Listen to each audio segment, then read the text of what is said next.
Morning voice എന്ന പ്രതിദിന വചനധ്യാന പരമ്പരയിലേക്ക് ഏവർക്കും സ്വാഗതം. നന്മയാൽ വാഴ്ക്കവൻ തൃപ്തിയെ തന്നു, നവ്യമാക്കുന്നു നിൻ യൗവനമിന്ന്, നവ്യമാക്കുന്നു നിൻ യൗവനമിന്ന്.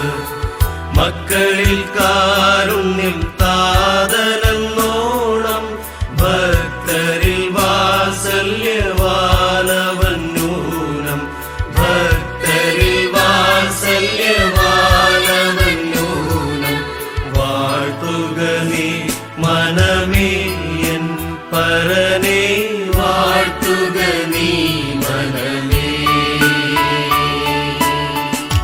ഇന്ന് നമ്മോട് ധ്യാനചിന്ത പങ്കുവയ്ക്കുന്നത് സുവിശേഷകൻ ബോബി തോമസ് മുക്കോട്ടുതറ. പ്രാർത്ഥനയോട് ശ്രവിച്ചാലും. ദൈവത്തിരുനാമം മഹത്വപ്പെടുമാറാകട്ടെ. ആഴ്ചവട്ടത്തിൻ്റെ 1-ാം നാളിൽ ഈ കർത്തൃദിനത്തിൽ ഉന്നതനായ ദൈവത്തെ ആരാധിക്കാം, നമുക്ക് സ്തുതിക്കാം. ആരാധനാത്മകമായ ഒരു ചിന്തയ്ക്ക് ആധാരമായി ഒരു വാക്യം വായിക്കട്ടെ. റോമർക്കെഴുതിയ ലേഖനം 5-ാം അധ്യായം 6-ാമത്തെ വാക്യം. നാം ബലഹീനരായിരിക്കുമ്പോൾ തന്നെ ക്രിസ്തു തക്ക സമയത്ത് അഭക്തർക്ക് വേണ്ടി മരിച്ചു. റോമാലേഖനം 5-ാം അധ്യായത്തിൽ പ്രധാനമായും 2 കാര്യങ്ങൾ നമ്മെ ഓർമ്മപ്പെടുത്തുന്നുണ്ട്. നമ്മുടെ പൂർവ്വസ്ഥിതി എന്തായിരുന്നെന്നും ഇപ്പോൾ എന്തായി തീർന്നുവെന്നും. What was our old condition and what we have become now. 5-ാം അധ്യായം 6 മുതൽ 10 വരെയുള്ള വാക്യങ്ങളിൽ 3 വിശേഷണങ്ങൾ നമ്മുടെ പഴയ അവസ്ഥയെക്കുറിച്ച് പറയുന്നുണ്ട്. 6-ാം വാക്യത്തിൽ നാം വായിച്ചതാണ്. ഒന്നാമതായി അവിടെ പറയുന്നു, നാം ബലഹീനർ ആയിരിക്കുമ്പോൾ, വി വർ ഹെൽപ്ലെസ് പീപ്പിൾ. ബലഹീനർ എന്ന വാക്കിൻ്റെ അർത്ഥം നമ്മിൽ തന്നെ യാതൊരു ബലവും ഇല്ലാത്ത അവസ്ഥയെന്നാണ്, തളർന്ന ഒരവസ്ഥ. ഉദാഹരണമായി പറഞ്ഞാൽ, നാം പാപത്തിൻ്റെ കിടക്കയിൽ തളർന്നു കിടക്കുകയാണ്. നമ്മുടെ കരം പോലും ഒന്ന് ഉയർത്തുവാൻ നമ്മൾ യാതൊരു ശേഷിയും ഇല്ലാതായി തീർന്നിരിക്കുന്നു. 5-ാം അധ്യായം അതിൻ്റെ 8-ാം വാക്യത്തിലേക്ക് വരുമ്പോൾ നാം രണ്ടാമതായിട്ട് വായിക്കുന്നു, നാം പാപികൾ ആയിരിക്കുമ്പോൾ, വി വർ സിന്നേഴ്സ്. നാം ബലഹീനർ മാത്രമല്ല, നാം പാപികളും ആയിരുന്നു. പാപം എന്ന വാക്കിൻ്റെ ഇവിടുത്തെ അർത്ഥം ലക്ഷ്യം തെറ്റുക എന്നതാണ്.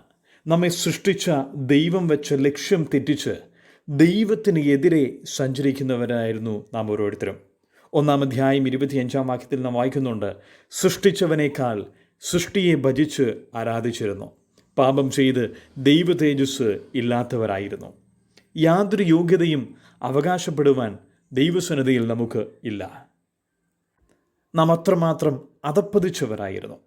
3-ാമതായി 10-ാം വാക്യത്തിലേക്ക് വരുമ്പോൾ നാം വായിക്കുന്നു, നാം ശത്രുക്കൾ ആയിരിക്കുമ്പോൾ, we were enemies of God. ദൈവത്തോട് എതിരെ നിന്നവർ, യാതൊരു ബന്ധവും ദൈവമായിട്ടില്ലായിരുന്നു. അതായിരുന്നു പ്രിയരെ നമ്മുടെ അവസ്ഥ. ബലഹീനരായിരുന്നു, പാപികളായിരുന്നു, ശത്രുക്കളായിരുന്നു. എന്നാൽ നാം വായിക്കുന്നത്, നമുക്ക് വേണ്ടി നമ്മുടെ പാപത്തെ ചുമന്നുകൊണ്ട് നമുക്ക് പകരമായി ക്രിസ്തുവേശു ക്രൂശിൽ മരിച്ചു. നമ്മുടെ കർത്താവായ യേശു ക്രിസ്തുവിൻ്റെ ക്രൂശ് മരണത്താൽ ദൈവം നമ്മോട് പ്രദർശിപ്പിച്ച 3 കാര്യങ്ങൾ, 3 യാഥാർത്ഥ്യങ്ങൾ ഇതേ അധ്യായത്തിൽ പറയുന്നുണ്ട്. 8-ാം വാക്യത്തിലേക്ക് വരുമ്പോൾ നാം ഇങ്ങനെ വായിക്കുന്നു, ദൈവത്തിനു നമ്മോടുള്ള സ്നേഹത്തെ ക്രിസ്തുവേശുവിൻ്റെ മരണത്താൽ പ്രദർശിപ്പിച്ചിരിക്കുന്നു. നാം ദൈവത്തിൻ്റെ സ്നേഹത്തിൻ്റെ പാത്രങ്ങളായി തീർന്നിരിക്കുകയാണ്. 7-ാം വാക്യത്തിൽ നാം വായിക്കുന്നുണ്ട്, നീതിമാനു വേണ്ടി ആരെങ്കിലും മരിക്കുന്നത് ദുർലഭം, ഗുണവാനു വേണ്ടി പക്ഷെ മരിക്കുവാൻ തുനിയുമായിരിക്കും. അപ്പോൾ നീതിമാനു വേണ്ടി മരിക്കുന്നത് ദുർലഭമായിരിക്കുമ്പോൾ, ദുഷ്ടനു വേണ്ടി, പാപിക്കു വേണ്ടി, ബലഹീനു വേണ്ടി ആരെങ്കിലും മരിക്കുമോ? ആരും ഒരിക്കലുമില്ല. എന്നാൽ ക്രിസ്തുവേശു നമുക്ക് വേണ്ടി മരിച്ചു. അതാണ് ദൈവത്തിന് നമ്മോടുള്ള സ്നേഹത്തിൻ്റെ മഹാത്മ്യം. നമ്മുടെ ഗുണം കണ്ടിട്ടല്ല, നാം ബലഹീനരായിരുന്നിട്ട് നമ്മെ ദൈവം സ്നേഹിച്ചു. തൻ്റെ പുത്രനായ യേശു ക്രിസ്തുവിനെ നമുക്കായി ഏൽപ്പിച്ചു നൽകി. 9-ാം വാക്യത്തിലേക്ക് വരുമ്പോൾ നാം വീണ്ടും വായിക്കുന്നു, അവൻ്റെ രക്തത്താൽ നീതീകരിച്ചു. ക്രിസ്തുവേശുവിൻ്റെ മരണത്താൽ നമ്മെ നീതീകരിച്ചിരിക്കുന്നു. പാപികളായിരുന്നു നാം ഓരോരുത്തരും. എന്നാൽ ഇപ്പോൾ സ്വർഗത്തിലെ ദൈവം ഒരു പ്രഖ്യാപനം നമ്മെക്കുറിച്ച് നടത്തുകയാണ്. നീതിമാന്മാർ, നമ്മെ ക്രിസ്തുവേശുവിൽ നീതീകരിച്ചിരിക്കുന്നു. ദൈവത്തിന് സ്തോത്രം. ഈ പ്രഭാതത്തിൽ സങ്കീർത്തനക്കാരനോട് ചേർന്ന് നമുക്കും ഇങ്ങനെ പറയാം: നീതിമാന്മാരെ യഹോവയിൽ ഘോഷിച്ച് ഉല്ലസിക്കുവിൻ. നമ്മെ ഇന്ന് നീതീകരിച്ചിരിക്കുന്നത് കൊണ്ട്, നമ്മെ നീതിമാന്മാരുടെ ഗണത്തിൽ ദൈവം എണ്ണിയിരിക്കുകയാണ്. നമുക്ക് നമ്മുടെ ദൈവത്തെ സ്തുതിക്കാം. 10-ാം വാക്യത്തിലേക്ക് വരുമ്പോൾ മൂന്നാമതായി നാം വായിക്കുന്നു: അവൻ്റെ പുത്രൻ്റെ മരണത്താൽ ദൈവത്തോട് നിരപ്പ് വന്നു. ദൈവത്തോട് ശത്രുക്കളായിരുന്നു നാം, എന്നാൽ ദൈവത്തിനും നമുക്കും ഇടയിലുണ്ടായിരുന്ന എല്ലാ പ്രതിബന്ധങ്ങളെയും നീക്കി ദൈവത്തോട് സമാധാനമുള്ളവരാക്കി നിരപ്പ് ഇന്ന് വരുത്തി തീർത്തിരിക്കുകയാണ്. ദൈവത്തിൻ്റെ പ്രിയമക്കളാക്കി നമ്മെ തീർത്തിരിക്കുന്നു. പ്രിയരെ, കാൽവറിയിലെ ക്രൂശിൽ നമ്മുടെ കർത്താവായ യേശു ക്രിസ്തു നമുക്ക് പകരമായി മരിച്ചു, അടക്കപ്പെട്ടു, ഉയർത്തെഴുന്നേറ്റു.